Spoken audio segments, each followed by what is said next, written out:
All right. Live stream is up and running. So we still got a couple minutes here, and I see our participant count ticking up. So I'll just let things be for a moment, and then we'll get the ball rolling in just a few minutes.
All right. So we are just at time. I'm still seeing some people trickling in, so I think we'll give it another minute, and then we'll do our introductions and start the presentation.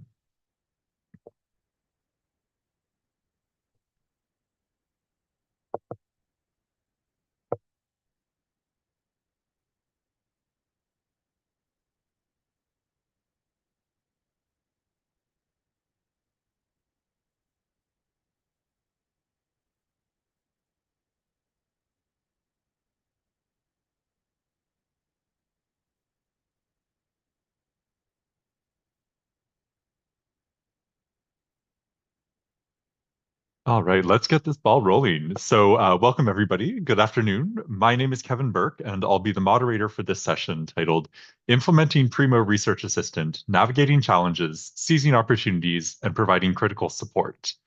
Before we begin, we have a few reminders. We have a code of conduct that we will adhere to for this conference. The link is posted in the chat. If you experience any issues related to conduct, please contact us via email at galeconferencesupport@googlegroups.com. Please ensure that your microphone is muted during the presentation. During the Q&A, please wait until you are invited to unmute before asking your question or making your comment. You may also put your questions in the chat at any time during the presentation. As a reminder, this session is being recorded and live streamed, and you can enable captions by clicking on the Show Captions button at the bottom of the screen. If you don't see show captions, it may be hidden under the More button. With that, it's my pleasure to introduce from Florida State University Libraries, Olivia Samimi, Social Science and Entrepreneurship Librarian, Kyung Kim, Social Science Librarian, Mason Hall, User Experience and Web Development Librarian, and Kirsten Bedford, Social Science Library Associate. Please join me in welcoming Olivia, Kyung, Mason, and Kirsten. Thank you, Kevin. I'm going to get us started. Thank you for joining us for implementing Primo Research Assistant, navigating challenges, seizing opportunities, and providing critical support. My name is Olivia Samimi.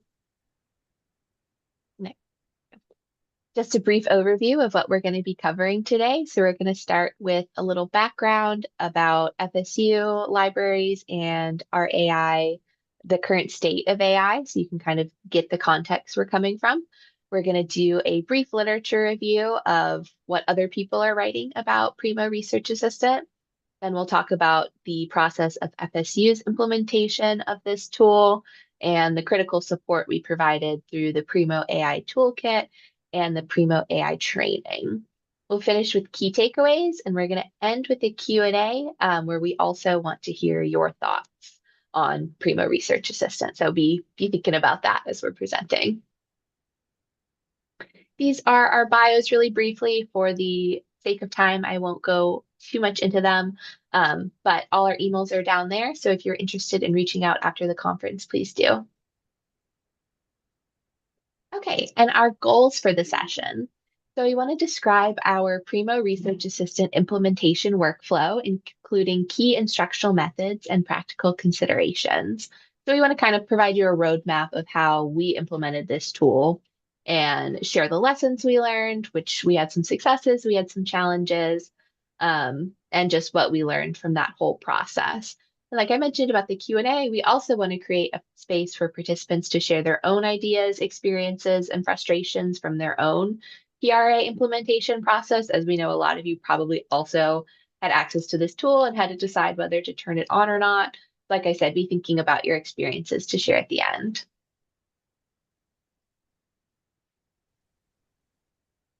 Hey everyone, it's Mason here. I'm going to give you a very quick update on who we are and what AI at Florida State Universities looks like currently. Next slide. So we're an R1 public university. We serve approximately 43,000 students and about 3,000 faculty members. So as you can imagine, that's a lot of varied opinions that we have to consider and accommodate. We support teaching, learning, and research across the university, and we also serve as major campus research spaces where students and faculty come for studying, collaboration, tutoring, instruction, and of course, intellectual community. Beyond the collections and spaces, though, we do provide our research support through subject librarians, research guides, consultations, and ultimately supporting student and faculty success and research across the university. Next slide. So AI at Florida State University Libraries and Florida State University itself, we currently have no formal AI policy. That is no formal prescriptive policy in which we have rules to follow. We do have guidelines that have been handed down to us from FSU, from their committee that they have formed. The acronym is there for you. So of course, this is just practical guidance and not formal policy. So we're proceeding cautiously as we can, but we have been given guidelines that cover AI literacy, data protection and privacy, academic integrity, access to tools, and teaching and learning. We have formed committees within the library to explore these guidelines and how they will work within our resources and workflows. And we are enabling tools from databases as they become available. These are already embedded in many of them, so users have used them on their own already. And finally, we've been told by our senior leadership to strive for AI literacy, meaning, of course, to help students, faculty, and our own employees understand how these tools work, how we can recognize their limitations, their strengths, evaluating their outputs, and using them responsibly. Next slide. Hey, my name is Kyung Kim. I am Program Director for Social Sciences at FSU. So Ex Libris released the Primo Research Assistant in September 2024. And because it was bundled directly into the Primo VE at no additional cost, right? It was pretty much like a given to the institution. The PRA is technically available to thousands of Primo VE institutions worldwide. And ever since, there has been talks about PRA in conference presentations, journal articles, and some other reports, but there isn't like a much literature on PRA yet. Next slide, please. So most of like what's been published so far focuses on its pre-launch like evaluation, task force reports, internal rubrics, step interviews, etc. But across the institution, there doesn't seem to be a consensus though. Some have adopted it, while others, such as like UC San Diego, have held up after evaluation. In the meantime, a working group at California Community College's LSP program reported that, after the evaluation, their consensus was Primo is great, right? Primo shows some like a promise. However, currently it needs some strong contextualization and guidance from for community college students who are who differ from the research university users. A multi-institutional survey from Poland also compared like academic institutions that implemented the PRA with those that did not, right? So identifying the differences between and within the two groups. So a few patterns jump out. So there is a global conversation, right? It spans research university, a comprehensive regional distance learning institution, consortia, and a real range of a student population, faculty users, and some librarians as well. So here is what the literature actually say. Next slide, please. Benefits, right? On the benefits side, a few themes repeat across the literature. For the research experience itself, PRA tends to feel more approachable than the standard search, less intimidating for a novice, and a solid starting point for topic exploration. The so-called quote-unquote the related questions feature is genuinely well-liked for brainstorming. In terms of search quality, it expands a query into variation. It really casts a wider a net and handles misspellings and non-English queries and surfaces results even where the standard search returns nothing. Right? And institutionally, there's a real appeal. It's a free alternative to paid AI tools that's actually built on licensed content. I would say it's not free, but there's no additional cost. It positions the library as a leader in AI literacy, and it opens a teaching opportunity. For example, a natural language versus Boolean search and source evaluation and all of it. Next slide, please. But the consensus are just as consistent across the literature as well. So on accuracy and consistency of the search results, right? Relevance and the quality across vary widely from study to study. And then the same query can return different results each time you run it. So and full text access is uneven, and there are real disciplinary gaps, especially in the humanities. On the transparency and design. So the name itself, Primo Research Assistant, right? It sounds like a agent, agent AI, but itself is arguably very misleading as well. It sounds like at least it's like a chatbot, like a chat GPT, right? That generates so-called answers, but it's really a Boolean search string generator under the hood. And the logic behind the source selection and ranking isn't clear to the librarians, not to mention the users. And filters and labels are easy for users to miss or misread. So, and then the academic and ethical risk. This is a really big one, right? A real concern about reduced critical thinking and over-reliance on AI summaries. The risk of plagiarism from policy to AI-generated text, guardrail failures where sensitive topics are blocked unexpectedly, and then broader environmental, labor and equity concerns that come with the AI technology in general. Next slide, please.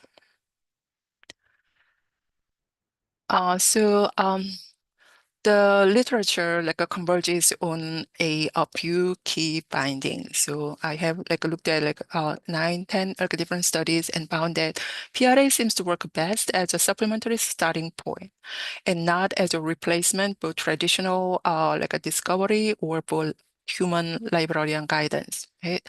Novice researchers benefit from most, while experienced users and librarians continue to prefer traditional databases.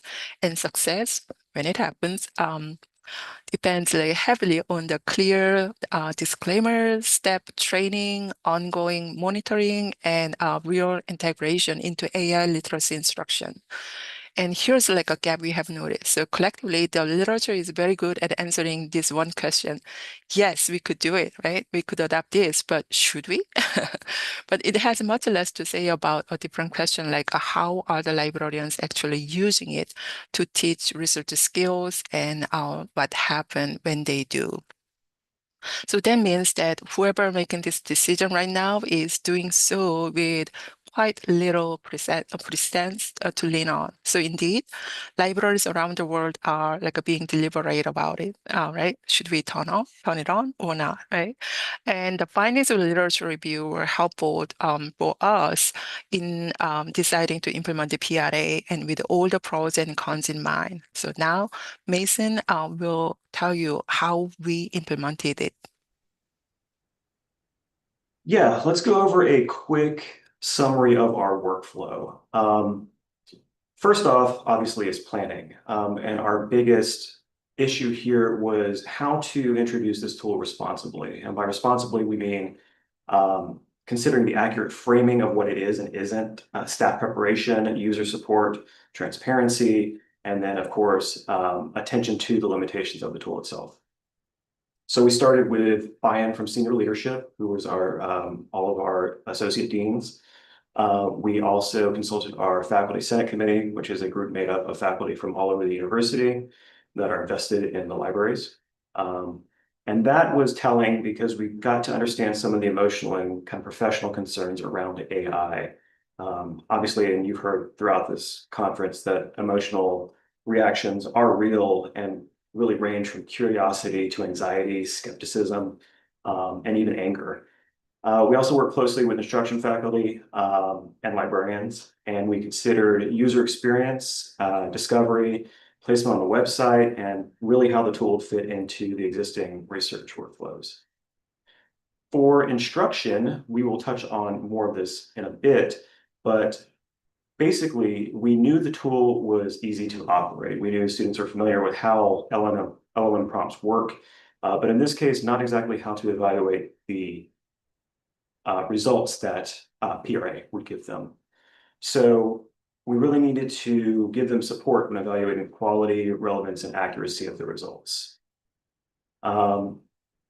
So we're going to touch on the LibGuide we created for that and how we taught them and created instruction materials for them. For training, and I'm referring to staff internal library training, it was essential before the tool was implemented, basically because we wanted to prevent any mixed messaging that may happen and also allow the staff to build confidence in the tool itself so that they would have the right answers when users ask these questions. That training was essentially a brief overview, a live demonstration, then guided hands-on use, and then plenty of time for feedback and discussion. And we thought that was really successful. And those sessions we ended up recording and then sending out for further review. The goal there wasn't just technical familiarity. We wanted them to be able to use the tool and then to explain the tool and how it worked using the right language. That is, say, we wanted them to refer to it as a research starting point rather than a comprehensive search replacement. Next slide. For implementation, and this was basically where and how to put it into the current website workflow, we had to discuss the placement, and we ended up going with a beta tool label. We knew that the placement could affect visibility and kind of the perceived endorsement of the library to the tool, and then how they would compare it to other resources. So that was something we considered. A couple other questions we did ask ourselves.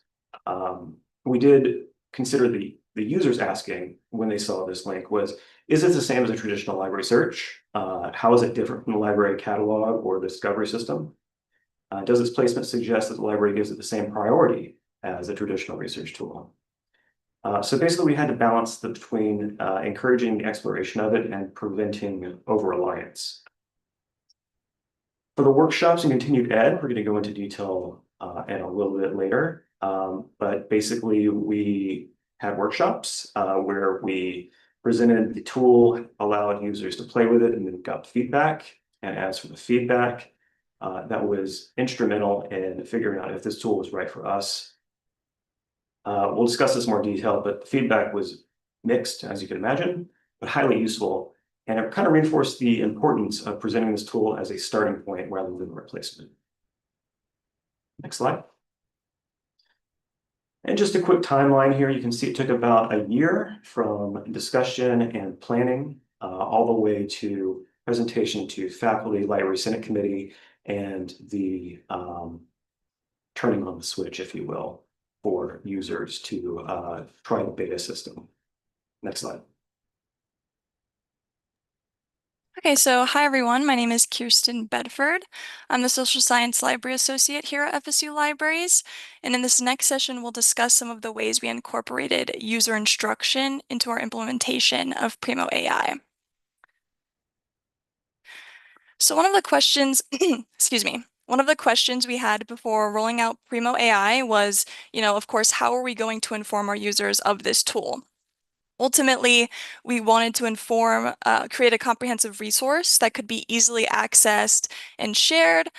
So of course, the first thing that came to mind was a LibGuide.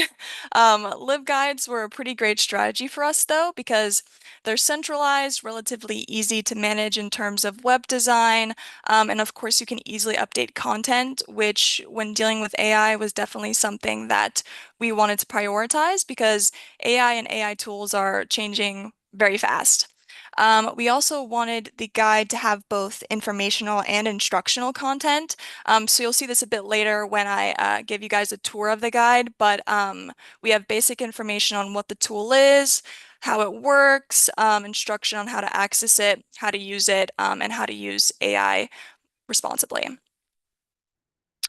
So the good news is when creating the guide, we weren't going in completely unprepared. Clarivate actually has a pretty comprehensive web page that details extensively how the tool works, the IR systems that they use, along with video tutorials and even suggestions for institutions that are looking to turn this tool on and promote it to users.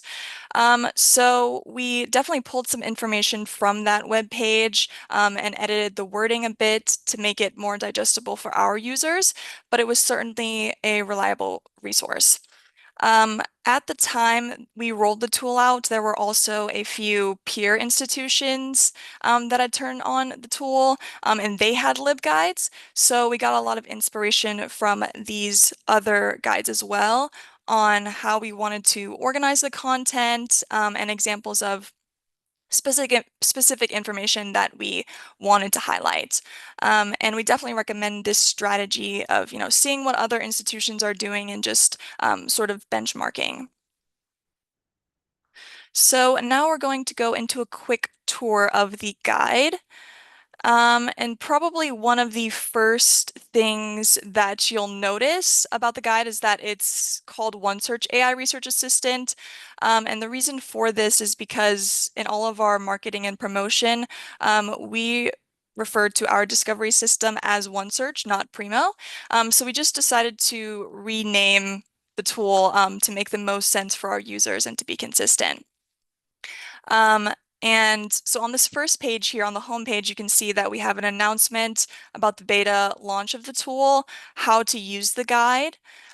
We also have information on what the tool is, notable features of it, pros and cons, of course. Then on the second page, we have information on how to access the tool. So 3 different ways you can access it, of course, with screenshots and instruction on how to access it. We also have step-by-step instruction on how to use the tool for searching for resources in the discovery system. And on the third page, we also have information on how to cite AI, including the APA, MLA, and Chicago guidelines. We also have a statement here on responsible use of AI and the importance of disclosing the use of AI. If you're using it, you should definitely reference it. And then we also have AI disclosure statement examples down here at the bottom. And then this page here is classroom activities for instructors. So these could be professors, teaching assistants, or even other librarians who are just looking to encourage their students to think more critically about this tool and facilitate discussion. So we have a few different activities here. And then the last 2 pages are, of course, answers to frequently asked questions that we've gotten. We just update the LibGuide whenever we get a new question. And then the user feedback form. So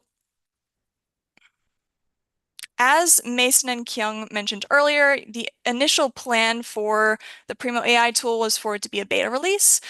So we were going to turn this tool on for a year, promote it and inform our users as much as we could, gather feedback from them, and then decide, do we keep it on or do we turn it off? So beyond just creating and publishing the LibGuide, we also published an announcement in our library newsletter service, which is sent out to STEM and social sciences faculty in those departments. And of course, a link to the LibGuide was also included in that announcement if anyone wanted more information. At FSU Libraries, we also offer a graduate skills workshop series. One of the workshops in that series is called AI-powered tools for literature review. And so, of course, a very short instruction and introduction to the Primo AI feature was also promoted in those workshops. And now I will hand it over to Kyung to discuss more about research consultations. Thank you, Kirsten. So over the year, in my experience, PRA has become a common part of research consultation with the faculty and students. It serves as a useful way to teach AI literacy alongside search skills. So for research consultation, usually I begin by asking patrons about their opinions, right? Their stance on AI to using AI for their research. If the proposal is for a class assignment, I ask whether the class has an AI use policy. And for faculty research, I check if the disciplines like a professional organization or the intended a publisher they have in mind has an AI policy and whether they are aware of it. If they say no, I wouldn't even bother to use any of the PRA, even PRA or other AI tools. I then explain how PRA differs from ChatGPT and standard Primo researches, discussing its benefits and possible risks. I then move on to a summary section, one about a plagiarism, if they copy a verbatim, a word for word, and then clarify that it's derived from selected sources by the AI's algorithm and rather than a complete a literature review. So there's a huge no-no on the summary. And then the feature highlight most is actually quote unquote the view resulted related results, which shows the Boolean search created by the PRA. I instruct the users on filtering for peer review, library accessible content, and extracting some keywords from the search to use in traditional databases. So honestly, this step often impresses the people most. Next, please. Hello, I'm going to take over to talk about the workshops we offered. So FSU Libraries offered 3 workshops during this past spring semester on training people on the Primo Research Assistant. We had a total of 67 attendees across the 3 sessions, so about 22 attendees per workshop, which is quite good attendance for us. They were held on Zoom for 30 minutes each, which we think helped with the attendance. It was not a full hour commitment, just a little short training. We promoted it on university-wide announcements. There's an email that goes out to all faculty, staff, and students. So we promoted our workshops there. And our goal with the workshop was to make people aware of the tool. So to use the workshop also as a promotional tool, and then instruct faculty and students on how to use it effectively. And lastly, to gather feedback on the tool, since again, it was in that beta stage. So we decided to structure our PRA workshop around AI literacy. There are lots of different, I'm sure as you know, models for AI literacy. We're going with the AI literacy scale. That's from that article down in the corner.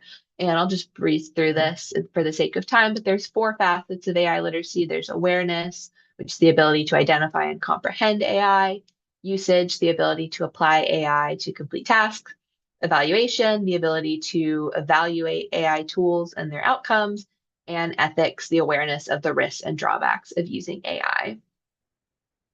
So we wanted to use these 4 facets of AI literacy to design the workshop so that we know we were imbuing our participants with real AI literacy.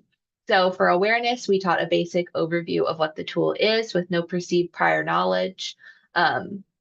We had students, faculty, staff in this training. So some people probably didn't even know what, Primo was. So we started at a very basic level with no assumed prior knowledge. And we also covered a little bit of the technical part of how this tool works.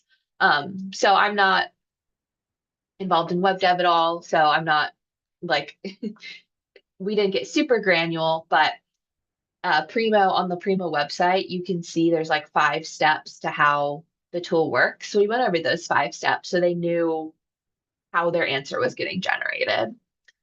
For the usage piece, we demoed the tool with an example query. I just shared my screen and walked people through actually using the tool and showed them what it looked like to use it and what kind of filters you can put on. And we provided an opportunity to practice with the tool at the end. So we gave them a few minutes to try it out for themselves. For the evaluation and ethics piece, we took a realistic approach to the pros and cons of the tool and, informed our participants that they would need to vet everything that comes out of Primo Research Assistant. And we went over some of the weaknesses, like not having access to the full catalog and not being able, the tool can't access the full articles when it writes the summary. So the summary can be useful for getting an overview, but shouldn't really be used for anything further. You need to actually dive into the article. So in that way, we emphasize the need for humans in the loop, that this is an AI tool, but they need to still be making sure they're evaluating everything that comes out of it and using ethical practices. So we got some feedback from users in 2 different ways. There was the survey form that Kirsten showed you in the LibGuide, and then we also asked workshop participants for their comments. So after we gave them the activity, we asked them to put in the chat just some thoughts they had on the tool. And from these 2 sources, some themes emerged. Relevance and precision was a concern. Someone said out of 5 results, only 4 seemed relevant. So sometimes the tool is pulling irrelevant results. There are questions about coverage and completeness. Someone said the tool missed seminal pieces in the field. My guess was that's a faculty member. So that's, someone who is aware of what the seminal pieces in the field are. So that can be a concern for someone that's not as researched on the topic. And lastly, people were thinking about consistency and reliability. Someone said useful related prompts and summaries, but we don't know how accurate the summaries are. So these are we're going to finish with some key takeaways. So this is what we thought worked well in our implementation. We had really strong support from the library senior leadership. Our dean and all of our ADs want us to be exploring AI tools, so having their support was huge. We also had buy-in from a faculty group. FSU has a faculty innovators group that meets weekly to talk about new technologies. And of course, they're very interested in AI, so we were able to demo the tool to them and get some early buy-in there.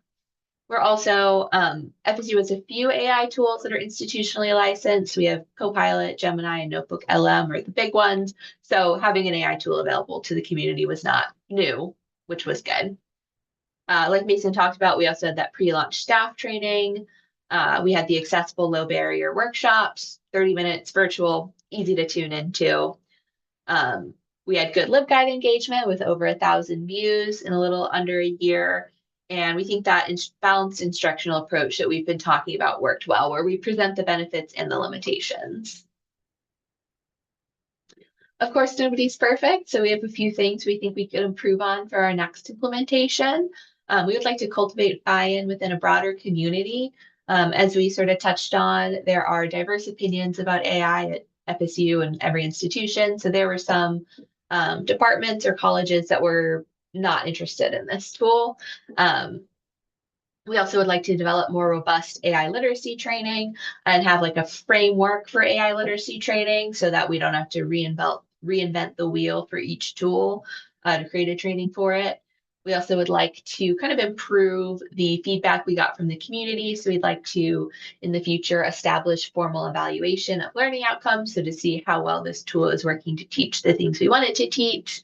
Expand feedback collection, explore additional metrics for feedback, And of course, like everything in the library could benefit from increased promotion. Okay, so that is what we have. We're gonna kick off the Q&A. So if you guys have any questions, you're welcome to put them in the chat or unmute. And again, we're also interested in hearing your comments, not just your questions. So if you have any experience with PRA, please feel free to also share that in the chat or unmute. We have some questions here to just kind of get you thinking about your experience. So there, has your institution implemented PRA? If not, why? How was your implementation different from ours? And what was your community's response to the tool? So please put your questions and answers in the chat or in mute.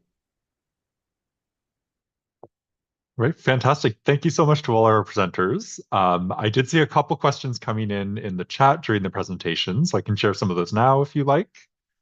Um, the first question we had was, the academic and ethical risks are the same whether using Primo's AI or ChatGPT. So doesn't that mean the advantages are greater than if a student just used the free stuff online?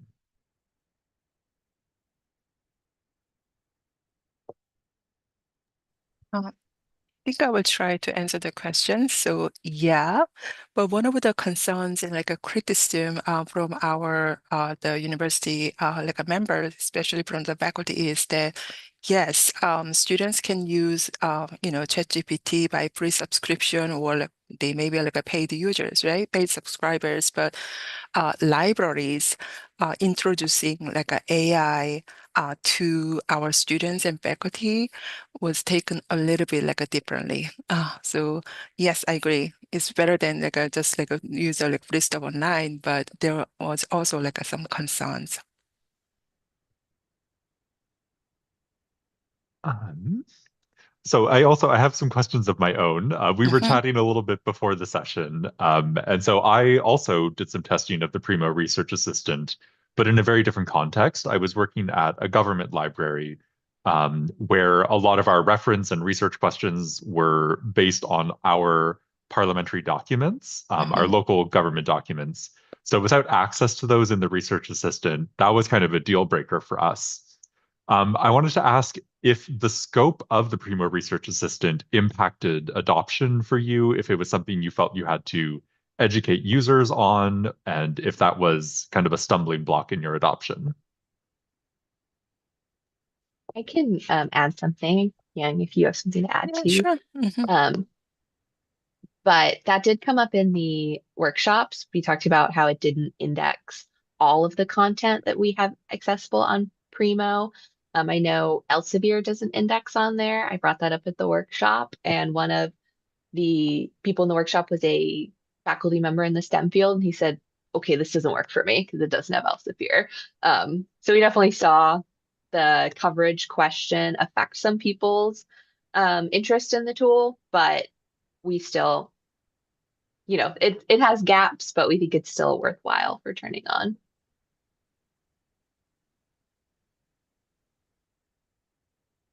And so let's say Olivia was talking about like Elsevier, some of the like a content not available through the PRA, PRA. And I would like to take an example of like education user. There are a lot of like some of the like a major like a top like a publishers in their field are actually published by Elsevier. And I gave it like a warning to our education faculty and students that, did you know that, the Elsevier contents might not be like discovered by when you use like a PRA. So I just use that as a moment of teaching the importance of the like a source, the verification and the importance of like a content, right? Where it's coming from. You really need to understand where it's coming from.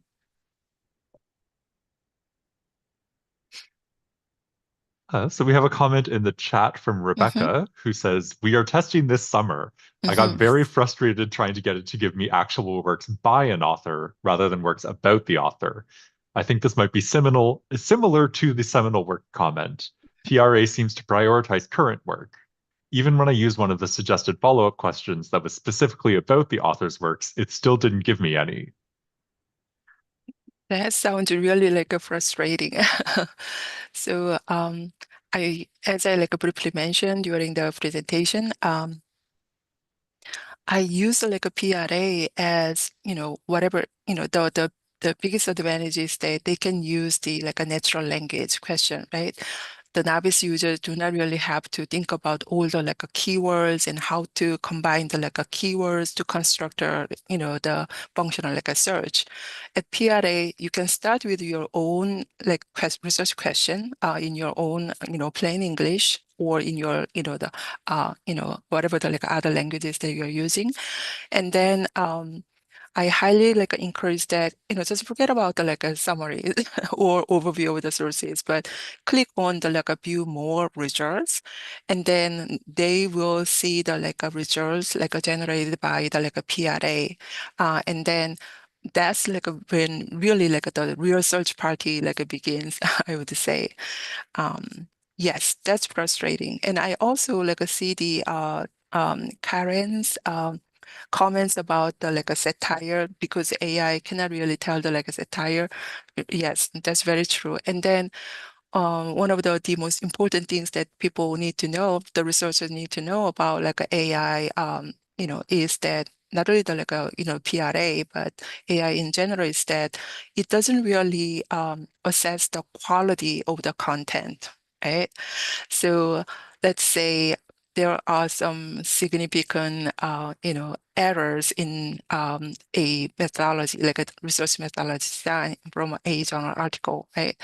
But AI cannot really tell whether it is like there's like a significant errors in the research design, or let's say that there are oversimplification of the research findings. So whatever the like some like errors or like found in the like a research paper, research article, AI really can't tell whether there is like an error or not yet.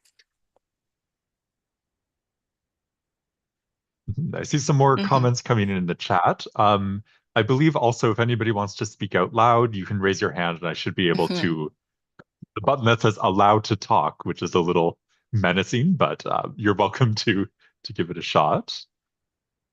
Um, Sharon asks, does anybody know if it excludes articles that are in the process of being redacted? Hmm.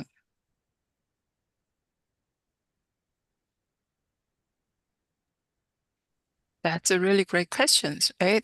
In some like a AI specialized like a AI tools for literature review, you will see that some like indicators of like a redacted or like excuse me, the restricted like a publication. I think Site.ai does it and some others does it, but in Primo, I'm not sure. Mm, I, yes. I believe the results are dependent on your settings for your Primo system itself. So if you have excluded redacted material, then it would exclude that as well because it wouldn't have a linkage to it. Now, if it's in the process of being redacted and not officially redacted, your guess is as good as mine.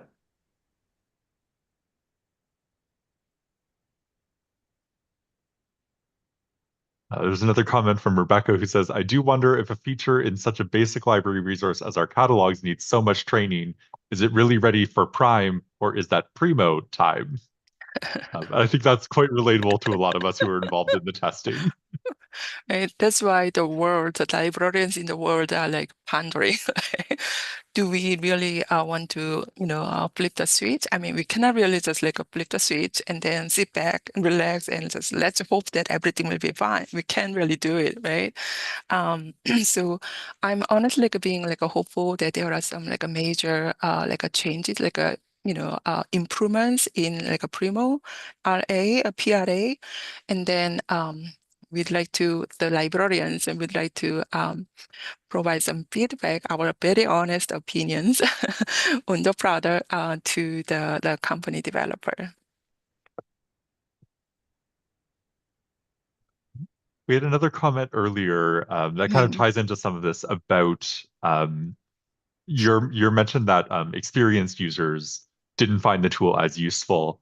And I think I relate to that a lot because in my own testing, I found the queries that it was generating quite frustrating because they were so broad. It's like, well, I would Mhm. never search that way.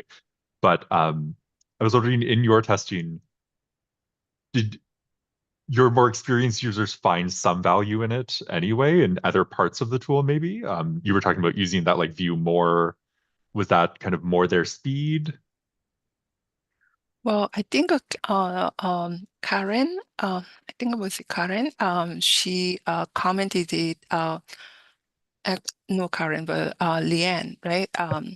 She was like, she commented when I was like reporting about what literature says. So it's not really what I did, but it's like it depends, it's from the review of the like literature.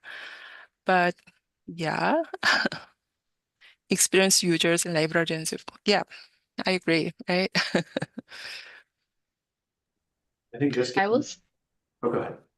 Oh, I was just going to say, even if you are an experienced researcher, I think it can be helpful if you are searching for a subject you're not super familiar with, which, comes up a lot for librarians. Because it can, if you're like, I don't know what kind of keywords to be using, it'll generate that search for you. And then you can see, okay, that's what kind of language I need to use to search for this topic. And even experienced researchers like find it like a PRA helpful like as well. So for example, if you are like a question research like prompt is like how many like rocks do I have to eat per day, right? So it looks like it's one of the like questions that has been reported in one of the like articles that I've reviewed, but if you are like a novice, like a user, you would think that, okay, how many, the question itself is silly, but rocks, and then you probably want to look the rock and rocks, right? That would be your keywords. But once you run provide the prompt, and then if you check out the Boolean search, like a query, right? That PRA generated, you will find something like a rock or stone or like a minerals and some other like keywords are automatically like included, right? And then they get the idea that, okay, I can use something like a mineral or something like some other like terms to find something more like reliable from, like a traditional search system, like a databases, or even just like a Primo, like a VE. So we're pretty much at time, but if we've got a couple minutes, we just had a question come in about user privacy. So did you have any concerns about privacy since they have to log in to use it? And did you leave the user history turned on? Mason, I believe your link might relate to that. Yes, we're going under the guidance of Clearbit's their privacy and data protection statement, which of course we've had looked at by our licensed lawyers. We do have the history kept on for convenience.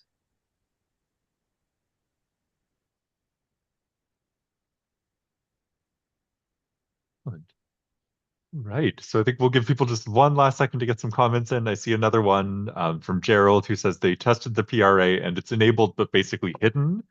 They concluded it would be best benefit to novice researchers and decided it should be available to librarians for training purposes. Gerald only demonstrates it in class after consulting with the instructor. So kind of a middle of the road adoption.